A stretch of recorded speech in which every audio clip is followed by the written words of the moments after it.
2011 Ford F-150 aplica para todas las camionetas de esta línea. Si tienes este problema, que metes la llave, le das vuelta, no hace nada, luego le das pero no enciende ni nada, ya revisaste el starter, ya revisaste fusibles, relays, todo, no te compliques más.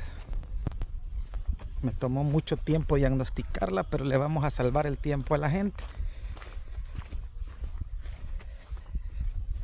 Vente al lado del pasajero,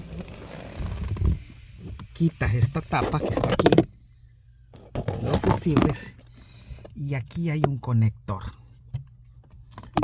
Fíjate cómo vamos a abrir la llave y automáticamente todo va a empezar a trabajar.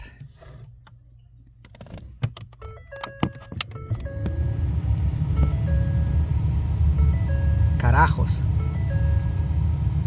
De nada, caballeros. Ahí si quieren colaborar con un 12, los videos de YouTube son gratis. Saludos desde Top Master Auto.